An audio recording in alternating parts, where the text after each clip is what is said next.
Hello everyone and welcome to Let's Learn with Ankush.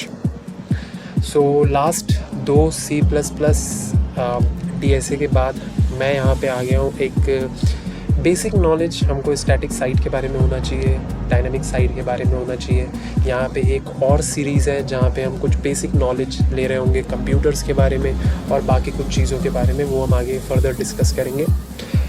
But यहाँ पे जो मेरा जो टॉपिक है वो है स्टैटिक साइट। इससे पहले हमने C++ में दो लेक्चर्स कर लिए हैं और मुझे बहुत अच्छा लग रहा है ये देख करके कि ये तीसरा वीडियो है मेरा, क्योंकि मैं इतना पंक्चुअल नहीं हूँ बट अच्छा है, बहुत अच्छा है और मेहनत करेंगे तो ऐसे ही सीखते जाएंगे। And so without any further delay let's just start. यहाँ पे हम बात कर रहे हैं स्टैटिक साइट के बारे में। आप स्टैटिक साइट बोल लो या स्टैटिक वेबसाइट बोल लो, कोई दिक्कत नहीं है। सबसे पहले इस लाइन को पढ़ते हैं। A static website contain web pages with fixed content. तो इस लाइन से क्या समझ में आ रहा है कि स्टैटिक वेबसाइट में फिक्स्ड कंटेंट होता है, कोई ज़्यादा कंटेंट नहीं होता, कोई ज़्यादा दिक्कत नहीं होती। एक लंबा है ना कि 3 4 5 पेज नहीं, बहुत स्टैटिक कंटेंट होता है इसमें। और उसके बाद each page is coded in HTML and display the same information in every visitor. तो जो भी आप कोड जो भी देख रहे हो वो सारे विजिटर को सेम दिखता है। ऐसा क्यों बोला जा रहा है? तो स्टैटिक के बदले में डायनेमिक की अगर मैं डायनेमिक साइट के बारे में बात करूँ, अगर आपको थोड़ा आइडिया हो तो डायनेमिक साइट क्या होता है। जैसे फेसबुक हो गया। अब फेसबुक को जैसे मैंने खोला तो वहाँ कुछ फीड्स आ रहे हैं मेरे को, है ना। जैसे ही मैं अपने सेम फेसबुक को जो मैंने आईडी अपने फ़ोन में खोला है, सेम को मैं लैपटॉप में खोलूँगा तो कुछ डिफरेंट फीड्स आ रहे होंगे। उसका मतलब क्या है? क्योंकि वहाँ पे यूज़र इंटरेक्शन बहुत ज़्यादा है, वहाँ पे लोग रेगुलरली पोस्ट किए जा रहे हैं, दिन भर कोई ना कोई कुछ ना कुछ पोस्ट कर रहा है, जिसके कारण वहाँ पे जो हर किसी के जो फ़ोन पे जो भी उनको डिस्प्ले हो रहा है वो डिफरेंट है। बट स्टैटिक साइट बहुत स्टैटिक होता है। वहाँ पे जो कंटेंट आपने HTML में डाला है सिर्फ आप वही देख सकते हो, सिर्फ वही होता है। और जब आपको कंटेंट चेंज करना होता है, जो कि यूजुअली लोग 1 महीने में 2 महीने में, मतलब स्टैटिक है ना, तो ज़्यादा कुछ जल्दी चेंज होता नहीं है ना। उसके बारे में हम आगे बात करेंगे। तो जब ऑथर खुद जा कर के चेंज करता है अपने साइट में, तब जा कर के वो HTML मतलब उस साइट में कुछ चेंज आता है। Okay, second line, it requires no server side processing, only the client side technologies are HTML CSS and JavaScript. तो आप पूछोगे क्लाइंट साइड क्या है? क्लाइंट साइड मैं आपको आगे समझाऊंगा, बट अभी अगर समझने के लिए मैं बोलूँ तो जो भी वेबसाइट या जो भी एप्लीकेशन, मतलब जैसे फेसबुक का एप्लीकेशन है या व्हाट्सएप का एप्लीकेशन है, जो भी एप्लीकेशन है जिस पे आप मतलब टाइम स्पेंड कर रहे हो, आपका इंटरेक्शन होता है, उसको क्लाइंट बोलते हैं। क्यों बोलते हैं, कैसे बोलते हैं, कैसे क्लाइंट है, क्या सर्वर है, ये सब हम आगे फर्दर वीडियोज़ में हम डिस्कस कर रहे होंगे। बट यहाँ पे अगर मुझे समझाना हो तो स्टैटिक साइट्स में सर्वर का कोई भी इंटरेक्शन नहीं होता है, सर्वर की कोई ज़रूरत नहीं होती है, डेटाबेस की कोई ज़रूरत नहीं होती है। सिंपल आपने जो HTML में जो कंटेंट डाला है, सिंपल वही यूज़र को शो कर रहा होगा, जो भी इंटरेक्ट हो रहा होगा उस वेबसाइट से।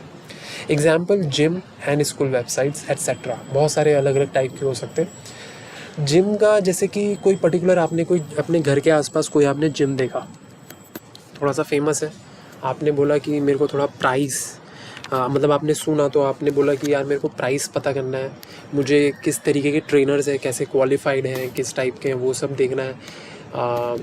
मशीन्स कैसी है वहाँ पे, प्राइस क्या है, ऑफरिंग्स क्या है ना। ये सब अगर आपको चेक करना है तो आप उस जिम के साइट पे गए, आपने ओनर को देखा, आपने पर्टिकुलर अगर कुछ फ़ोटोज़ है उसके अंदर, स्टैटिक साइट में फ़ोटोज़, वीडियोज़, ऑडियो कुछ भी हो सकता है ना। तो आपने वो देखा और आपने फिर डिसाइड किया कि आपको जाना है कि नहीं जाना है। जैसे किसी स्कूल का वेबसाइट हो तो स्कूल का वेबसाइट अब हर महीने तो चेंज नहीं होगा। जैसे फॉर एग्ज़ाम्पल 2019 टू 2020 एक सेशन होगा, मान लो, है ना, ठीक है।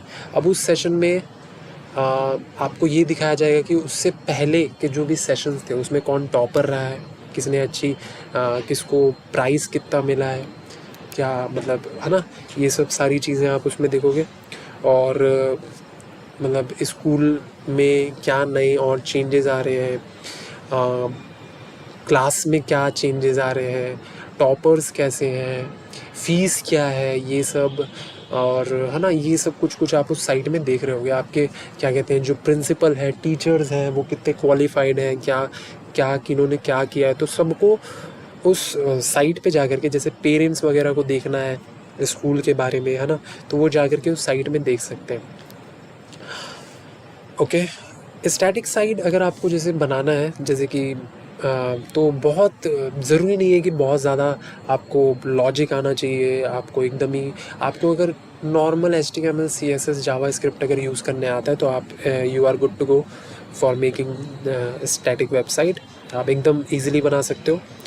और सिर्फ इतना ही नहीं, अगर सिर्फ HTML से भी स्टैटिक वेबसाइट बनता है, सिर्फ HTML CSS से भी बनता है, तीनों को भी यूज़ करके बनता है, तो वो आपके ऊपर है, आपको कैसी फंक्शनैलिटीज़ देनी है उसके अंदर। बट बहुत हाई फंक्शनैलिटीज़ नहीं होती इसमें, ठीक है। जैसे कि अब मैं सीधा हम यहाँ पहुँचते हैं एडवांटेजेस एंड डिसएडवांटेजेस में। तो सबसे पहले एडवांटेजेस को देखते हैं। स्टैटिक कंटेंट होता है, नो सर्वर लॉजिक, कोई सर्वर लॉजिक की ज़रूरत नहीं है, कोई बिजनेस यूज़ केस की ज़रूरत नहीं है। सिंपल स्टैटिक कंटेंट पे आप सिर्फ जाते हो और जो भी इन्फॉर्मेशन किसी स्कूल के बारे में, किसी जिम के बारे में या अदर देन दैट, आप वहाँ पे कंटेंट मतलब आप देख रहे होते हो। ये आपका ऑनलाइन पोर्टफोलियो भी हो सकता है, जहाँ पे आप अपना मतलब स्किल्स शोकेस कर रहे हो कि आपने कितने प्रोजेक्ट किए हैं, आपने कौन कौन से स्कूल से आपने स्टडीज़ की है। अब प्रोजेक्ट तो आप हर 1-2 महीने में मतलब है ना उसमें डाल रहे होगे, ऐसा तो नहीं है कि आप हर दिन एक नया प्रोजेक्ट कर रहे हो। तो आप अपने जो भी साइट है जहाँ पे आपका पोर्टफोलियो है, वहाँ पे आप बहुत जल्दी चेंजेस नहीं कर रहे होगे, कुछ टाइम के बाद कर रहे होगे, है ना। तो ऐसे टाइम पे भी आपका स्टैटिक साइट काम आता है, पोर्टफोलियो बनाने में या ऑनलाइन रिज्यूमे बनाने में भी। तो ये सब यूज़ केसेस है।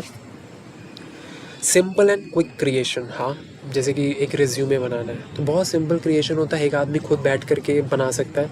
जैसे कि जब डायनेमिक साइट की अगर मैं बात करूँ तो वहाँ पे जैसे फेसबुक या आपका व्हाट्सएप हो गया, ट्विटर हो गया, तो उसको बनाने के लिए सिर्फ एक इंसान नहीं बना सकता।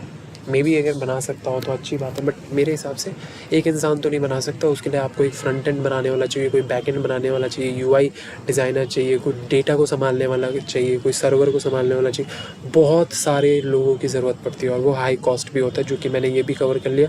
चीप इन कॉस्ट होता है ये स्टैटिक वेबसाइट, क्योंकि आपको कोई ज़्यादा कॉस्ट नहीं लगता। आपको अगर इसको होस्ट करना है तो कोई ज़्यादा कॉस्टिंग नहीं रहती है इसकी। फिर गुड परफॉर्मेंस, अब ज़्यादा कुछ है नहीं, ज़्यादा फंक्शनैलिटीज़ है नहीं, बहुत सिंपल है, तो गुड परफॉर्मेंस भी होता है। यहाँ पे आ जाते हैं डिसएडवांटेज में। तो लेस फंक्शनैलिटी डेफिनेटली। अब जैसे मैं एक डायनामिक साइट की अगर मैं बात करूँ जैसे फेसबुक के ही बारे में, तो आप देखो कि उसमें कितनी सारी फंक्शनैलिटीज़ हैं। आई थिंक उसमें आप वीडियोस देख सकते हो, इमेज देख सकते हो, किसी के फ़ोटोज़ को आप लाइक कर सकते हो, शेयर कर सकते हो, कमेंट कर सकते हो, खुद फ़ोटोज़ पोस्ट कर सकते हो, चैट्स कर सकते हो। A lot of things you can do in that क्या कहते हैं dynamic site. But static site में ज़्यादा यूज़र इंटरेक्शन नहीं होता अनटिल एंड अनलेस अगर आपने किसी फॉर्म के लिए अपना साइट बनाया है, आप कुछ फॉर्म को मतलब फिल करने के लिए, तो थोड़ा बहुत बेसिक सा यूज़र इंटरेक्शन रहता है। बट अगर आप किसी फेसबुक मतलब व्हाट्सएप, ट्विटर या कोई भी बुक माई शो, अमेज़न, इस पर बहुत ज़्यादा यूज़र इंटरेक्शन होता है, जो कि हम डायनामिक साइट में पढ़ेंगे। उसके बाद हाँ, तो यूज़र इंटरेक्शन भी हो गया, नो यूज़र इंटरेक्शन ज़्यादा होता ही नहीं है। फिर not good for complex implementation, है ना। अब आपको कोई कॉम्प्लेक्स इम्प्लीमेंटेशन करना है, आपको कुछ कॉम्प्लेक्स वेबसाइट बनाना है, तो आप क्यों स्टैटिक साइट के लिए जाओगे। और अगर आप ये सोच रहे हो कि नहीं यार मेरा साइट कॉम्प्लेक्स बनेगा और मैं स्टैटिक साइट ही बनाऊंगा, तो वो पॉसिबल नहीं होता। कहीं ना कहीं कुछ लूप होल्स निकल ही जाएंगे। तो अगर आपका कुछ कॉम्प्लेक्स इम्प्लीमेंटेशन है तो dynamic website is good to go. But यहाँ पे हम बात करें स्टैटिक साइट के बारे में। तो आई होप आपको समझ में आया होगा। Thank you so much for watching. Bye bye, take care, see you.